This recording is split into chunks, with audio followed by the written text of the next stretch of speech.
program e-commerce di Kota Bekasi ya.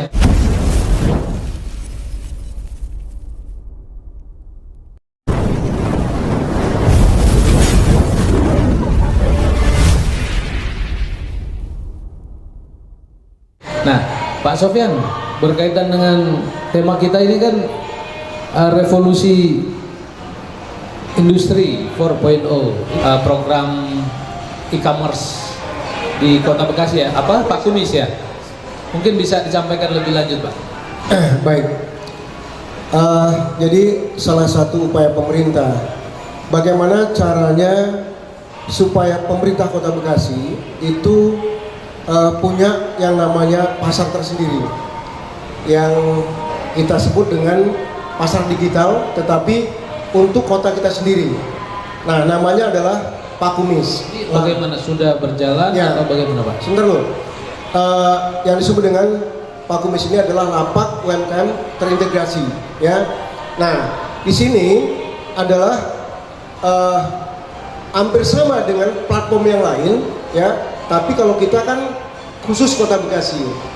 Nah, di mana nanti produk-produk UMKM, baik itu mulai dari yang mungkin kulinernya, fashionnya, aksesorisnya, atau minumannya dan lain sebagainya, itu akan nanti terkotak-kotak di platform Pak Kumis ini. Nah, jadi nanti cara pembeliannya yang akan kita rencanakan adalah itu lewat Pak Kumis ini.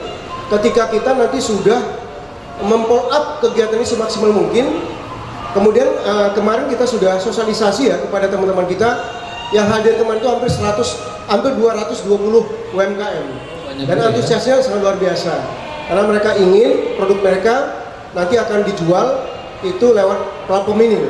Nah, metodenya adalah pertama nanti operatornya itu adalah Telkom, ya, Telkom. Kemudian Telkom ini nanti akan notifikasi terhadap pelaku usaha yang kira-kira nanti ada pembelinya. Nah, kaitan dengan pembeli ini kita udah sepakat itu ya. Mudah-mudahan ini nanti diwujudkan bahwasanya nanti Pak Kumis ini yang belanja itu adalah para ASN, ya, para ASN ya. Utamanya. Nah, itu nanti kita harapkan seperti itu karena memang Bu Asda 3 ya, Bu Dwi memang sudah mencanangkan seperti itu. Nah, ini nanti pembayarannya dilakukan oleh Bank Syariah Patriot, ya, masuk ke rekening teman-teman, ya, yang memang kalau nanti produknya dibeli oleh ASN, ya, lewat Pak Kumis tadi itu, ya. Kemudian ketika Pak, ini berarti binaannya Pemkot apa bisa mendaftar secara bebas gitu, Pak? Ini binaan. Oke, baik. Jadi memang kita prioritaskan adalah binaan kita. Jadi prioritas. Kita selalu mengedepankan adalah binaan. Karena binaan ini kan teriak nih, ya. Mereka sudah banyak dilatih, mereka sudah banyak diberikan legalitas, tapi masih terbentur terkait dengan pemasaran, kan gitu. Nah, kita berpikir terus nih, bagaimana caranya supaya produk-produk pelaku ekonomi kreatif ini bisa terjual ini ya, bisa meningkatkan omset mereka. Percuma kalau misalnya kita ada salah satu upaya tidak mampu mengangkat omset mereka, apalagi target kita adalah dari mikro ke kecil, kan seperti itu kan. Jadi berbagai upaya kita lakukan ya untuk UMKM Kota Bekasi. Nah, bagi yang umum katakanlah seperti itu ya kita belum buka, ya, kita belum buka. Jadi yang kita buka itu adalah untuk UMKM atau pelaku ekonomi kreatif yang memang sudah menjadi binaan kita. Nah, pertanyaannya bagaimana untuk menjadi binaan, Pak? Silakan, Pak. Perlu disampaikan.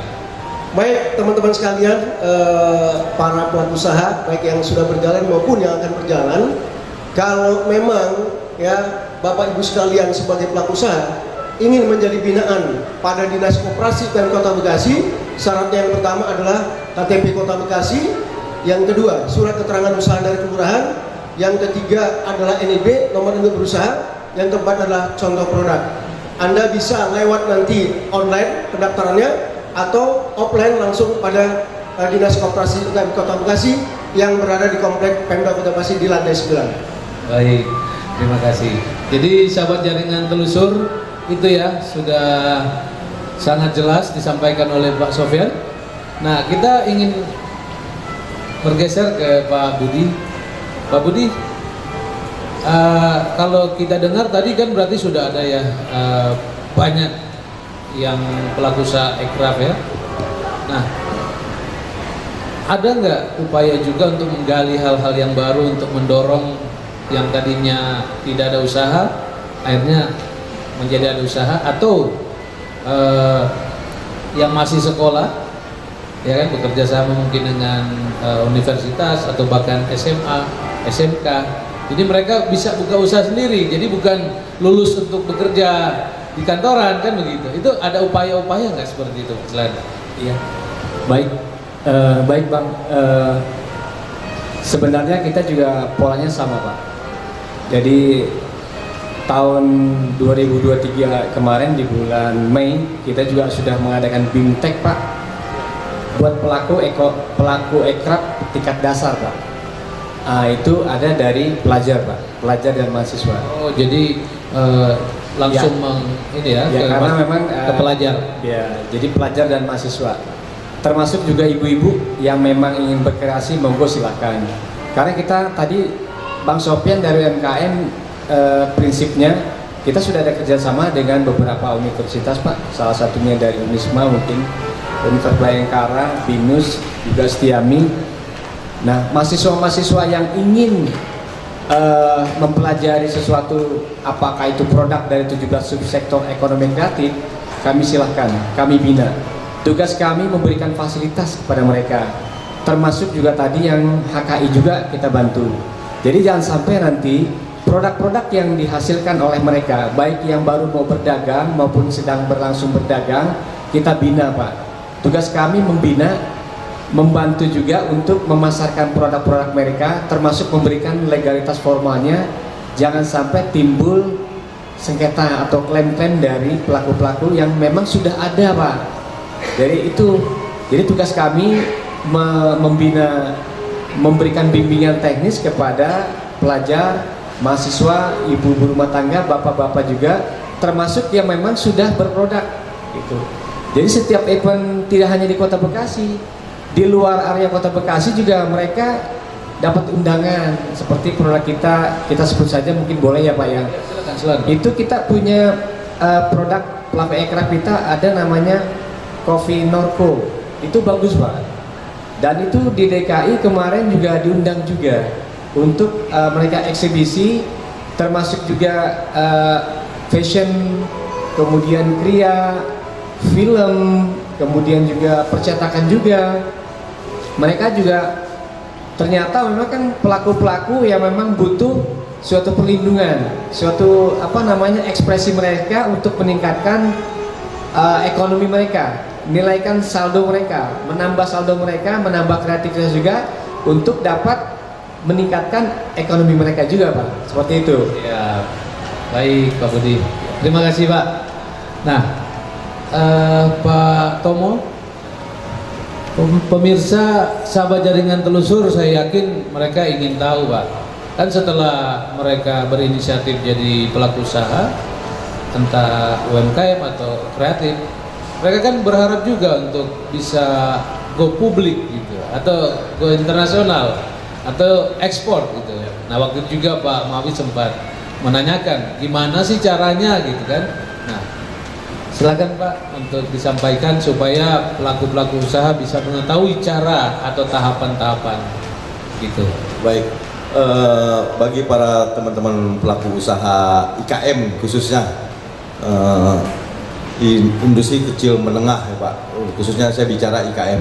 IKM ini ya Pak? Ya, IKM. Kita hanya bersinergi dengan UMKM kreatif, sama-sama ekonomi yang mengangkat para pelaku usaha lah. Ya. Yang seperti tadi Bang Maher katakan, jangan tumpang tindih apa seperti itu ya Bang. Memang benar adanya, kita yang tadi saya bilang Pak, kami mencoba memfasilitasi apa sih syarat-syarat ekspor. Banyak tuh Pak persyaratannya tuh. Harus punya ISO.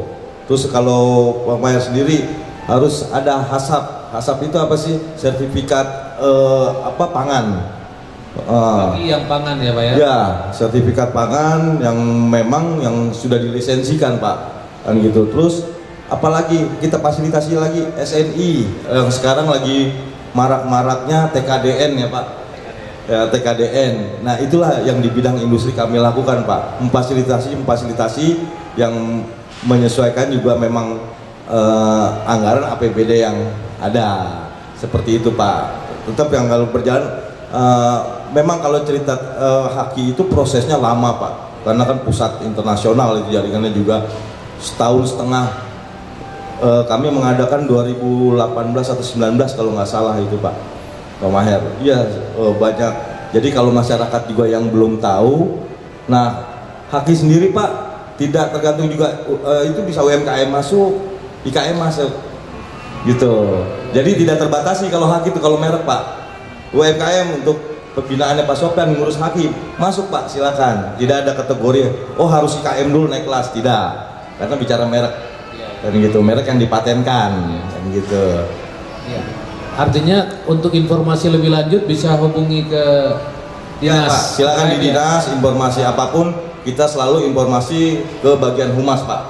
Sekarang serba web, ke bagian humas kita informasikan, oh kita ada kegiatan ini, nah, kita tayangkan tuh. Pasti kan sekarang ada buka di webnya Kota Bekasi, humas sendiri yang mensiarkan. Ya. Bagi pelaku usaha yang ingin ekspor di situ ada Pak ya? Ya, IKM, ya contoh saya buka juga sekarang kegiatan Pak Maher, mungkin yang mau ikut, tapi yang kembali lagi ada persyaratannya tadi IKM yang mau daftar untuk hasap di tahun 2023 ini kita sudah buka pendaftaran paling lambat saya lupa seminggu ini Pak. Oh gitu. Seminggu ini ya? ada gitu.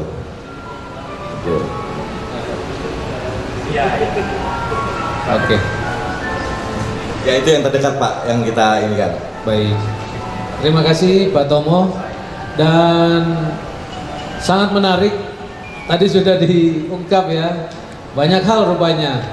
Nah, tentunya masyarakat khususnya Kota Bekasi perlu mengetahui lewat saluran-saluran informasi, program-program yang harus atau dapat diakses, karena manfaatnya kan harus dirasakan oleh masyarakat. Nah ini harus tersosialisasi dengan baik. Pak Maher untuk closing statement nanti dari Pak Sofyan, Pak Budi dan juga Pak Tomo untuk menutup acara kita pada sore hari ini. Silakan Pak. Baik, terima kasih Ketua Jaringan Telusur. Saya juga terima kasih kepada Pak Sofyan, Pak Budi dan Pak Tomo.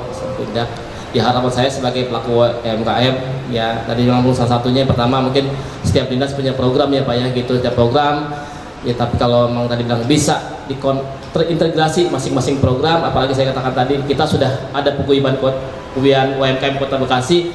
Nah jadi kalau bisa mungkin ada dari Indak, ada program apa misalnya haki atau ISO atau hasap tadi, mungkin apa diintegrasikan dengan UMKM. Nah UMKM kan sebarang ke kita gitu kan, jadi kebagian semua saya bilang tadi gitu ya. Oh ini ada nih dari Kecamatan Desa Sempurna misalkan ada berapa, 2 ini berapa, tadi kita bagi-bagi. Karena saya bilang kita bicara Kota Bekasi berarti semua sebagian, itu yang pertama. Terus yang kedua ya mungkin ya harapannya program-program apapun ya saya sebagai pelaku ya tetap saya dukung gitu ya, selama itu memang ada maju buat kita gitu untuk pelaku UMKM-nya. Ya harapannya ya semangat tetap gitu bapak-bapak semuanya gitu. Saya artinya gimana ya, yang pengen datang teman-teman bahkan bisa go lah gitu kalau naik kelasnya gitu kan, bukan hanya mungkin walaupun bagi kita harapan kita besar kedepannya seperti itu Pak. Terima kasih, gitu aja Pak. Assalamualaikum warahmatullahi wabarakatuh. Iya, terima kasih Pak. Silakan Pak Sofyan. Baik. Jadi kalau Dinas Koperasi UKM Kota Bekasi apabila mau bikin kegiatan, mau action kegiatan, langkah awal yang kami lakukan adalah untuk menjaring daripada calon-calon yang untuk mengikuti program yang akan kami laksanakan. Lewat apa? Yaitu lewat flyer yang kami buat, dan flyer itu kami sosialisasikan lewat website Dinas Koperasi UKM Kota Bekasi. Termasuk dia J3B itu juga ada di website kita. Nah, kemudian yang kedua kita juga minta bantuan kepada humas ya untuk membantu meng-share daripada flyer kita terkait dengan kegiatan-kegiatan yang kita laksanakan. Dengan demikian masyarakat luas akan mengetahui OPD Dinas Koperasi UMKM Kota Bekasi melaksanakan kegiatan terkait dengan pemberdayaan pembangunan UMKM di Kota Bekasi. Terima kasih. Pak Budi. Terima kasih. Bagi para pelaku ekonomi kreatif, wabil khusus 17 subsektor ekonomi kreatif, apakah itu seniman, apakah itu kuliner, fashionable, film, kemudian kria, silakan dapat memanfaatkan gedung kita di Bekasi Creative Center, Jalan Margahayu. Manfaatkan, gunakan gedung kita untuk dapat kita lebih berkreasi, lebih maksimal. Yang kedua, bagi para pelaku ekonomi kreatif di Kota Bekasi yang ingin mendapatkan HKI, silakan menghubungi Dinas Pariwisata dan Kebudayaan Kota Bekasi di bidang ekonomi kreatif. Terima kasih. Ya, Pak Tomo. Baik, Bapak Ibu pelaku usaha IKM yang berada di Kota Bekasi, untuk lebih mendorong memajukan IKM yang ada di Kota Bekasi, bisa bersinergi dengan Dinas Perdagangan dan Perindustrian yang berada di Jalan Ahmad Yani lantai 1, yang kebetulan sekalian saya informasikan bahwa di bulan ini dibuka pendaftaran untuk sertifikasi HACCP, yaitu untuk mendapatkan sertifikat pangan ya, yang di pendaftaran dibuka secara online tanggal 16 September sampai dengan tanggal 22 September. Silakan Bapak Ibu pelaku IKM yang mau mendaftarkan diri tetap mengikuti tahapan-tahapan yang disesuaikan, sudah kita share juga di website ke Kota Bekasi yang kita lewat layarnya lewat bagian humas. Demikian. Ya, baik Pak Tomo, Pak Mawi, Pak Budi, dan Pak Sofyan, terima kasih banyak. Semoga apa yang kita diskusikan bersama ini bisa dapat informasi, dapat bermanfaat informasinya bagi sahabat jaringan telusur dan juga masyarakat luas khususnya di Kota Bekasi. Dan sahabat jaringan telusur, kita akan selanjutnya tentunya ada bahasan-bahasan tema, topik yang tidak kalah menariknya. Jaga kesehatan, tetap semangat. Kota Bekasi, mantap, keren.